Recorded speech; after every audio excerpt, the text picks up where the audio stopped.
Hey, I'm Dan and welcome back to the Budget Gourmet. It's Super Bowl weekend, America's sport. You might find yourself at a Super Bowl party this weekend. And what better food at a Super Bowl party than some wings? Here's the recipe that will take your wings from losers to winners. Let's do it.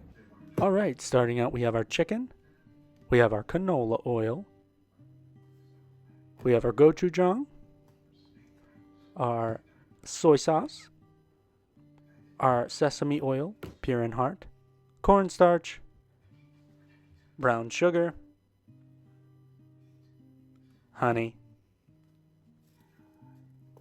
garlic essential, ginger essential, green onions, stone mill iodized salt, fancy label pepper. And I also had rice vinegar, but I didn't put it there. Make sure your knife is sharpened so it can cut through things easily. We're starting at about 6 cloves of garlic here, getting our mise en place done.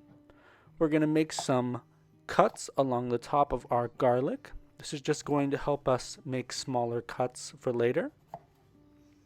Then we're going to cut into the side here. And then just like so, we're going to make smaller cuts with our garlic. New technique, we're going to add some coarse salt and we're going to add a little bit of olive oil. This is going to help our mincing process and make the garlic into a more paste-like texture for our sauce. Next, we're going to do the same thing with the ginger. Going to take a household spoon and take off that skin. No fancy technique when it comes to cutting the ginger. It's a little bit more tough to cut than garlic, so just however you want to cut it small, just cut it small.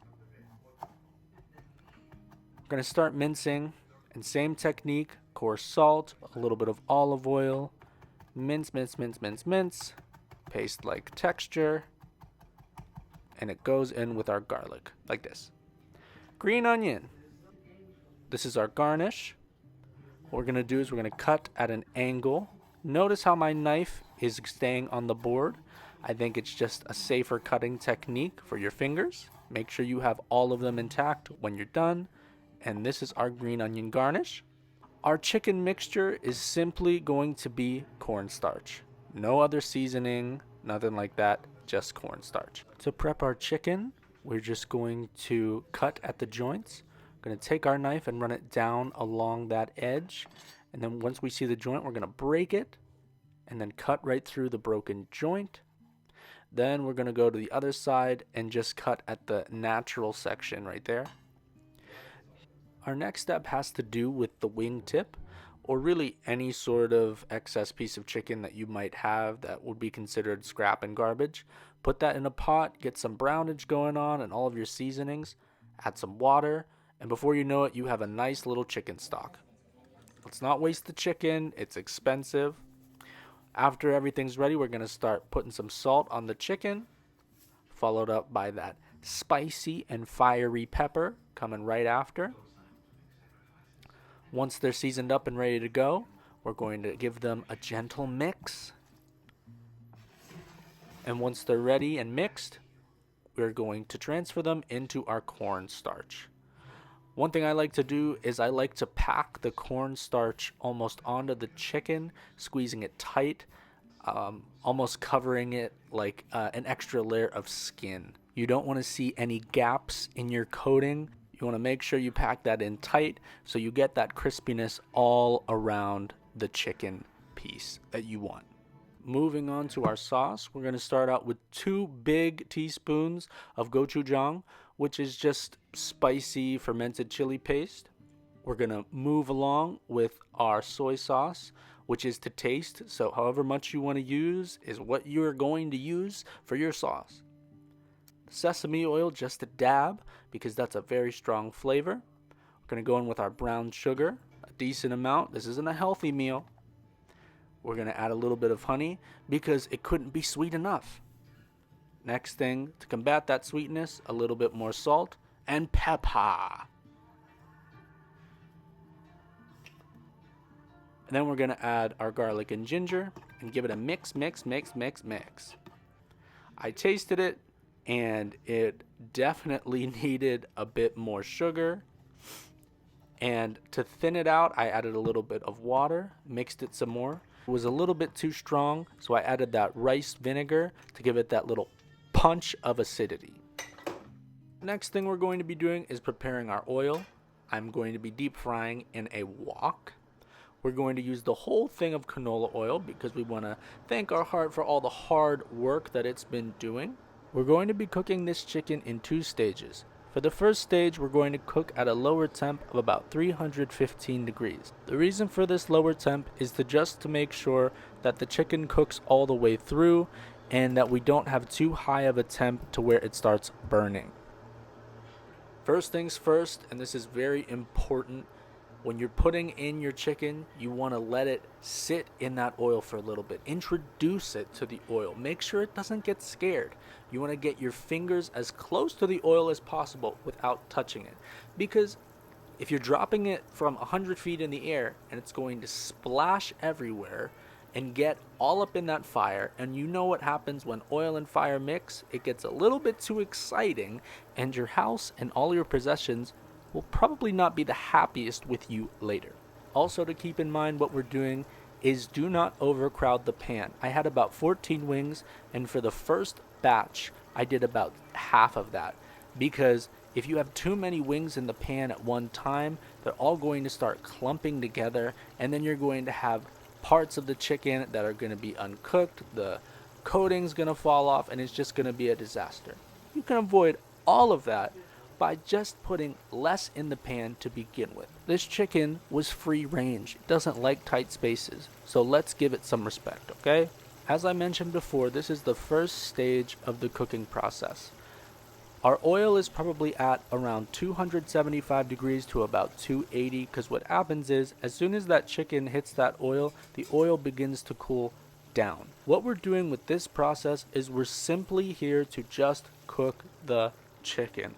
Cooking the chicken at a lower temp is ensuring that we don't have crusty, burnt outer shell while still having the chicken raw inside. We're rendering out that fat as well, which is a bonus. This first stage takes anywhere from about maybe 7 to 8 minutes. At least it did for me. After about a minute or so in the cooking process, once the chicken is set, you're going to take whatever utensil that can handle the heat of the oil, and you're just going to want to move the chicken around a little bit so that you're ensuring that nothing is sticking and that it all has some space to breathe. Once you finish the first batch, you're just going to want to do the exact same process, stage 1, with the other batch of chicken. Once the first stage is complete and your chicken is removed from the oil, you're going to want to raise the temperature of that oil. When we were at 315 degrees, we're going to try to raise it up to about 400 or 375 and reintroduce our chicken. What's cool about this process is since all of that sticky coating mixture is gone, you can throw all the chicken back in at once and just let it go for probably about another 7 or 8 minutes or so till it starts developing that nice brown outer crust. This is where the browning process comes in. So now our chicken is already cooked and ready to go. We're just introducing that beautiful color because, like I said before, and I'm quoting Gordon Ramsay, no color, no flavor. We're ensuring that our chicken stays crispy without the worry of it being raw. And another thing that the second fry does is it is actually releasing that excess oil that stays trapped inside the chicken, giving you that cleaner, crisper, lighter taste that you're looking for in that chicken wing, so it's not as heavy. So after that process is over and you've reached that beautiful brown color that you've been looking for, you're going to remove your chicken from your oil. Here's a tip. Do not throw away the container that the oil was in originally. Save that container, wait for the oil to come back down to room temp, and put the oil back in. You do not want to put it down your drain. That'll cause some serious problems. That's all I'm going to say. Put it back in, throw it away. It's someone else's problem. You're done. The final step is to just add the sauce to your wings.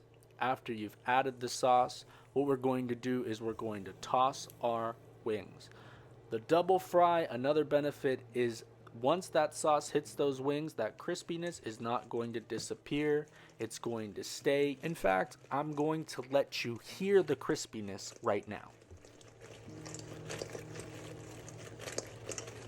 Once the wings are thoroughly coated, we're going to transfer them to our plate. And then we're just going to add that beautiful green onion. It's going to give that little bit of freshness and that pop of color that's going to really make these wings a showstopper, okay? And a little green onion goes a long way. Thank you guys so much for watching. I hope you liked the video. I hope you tried this recipe out.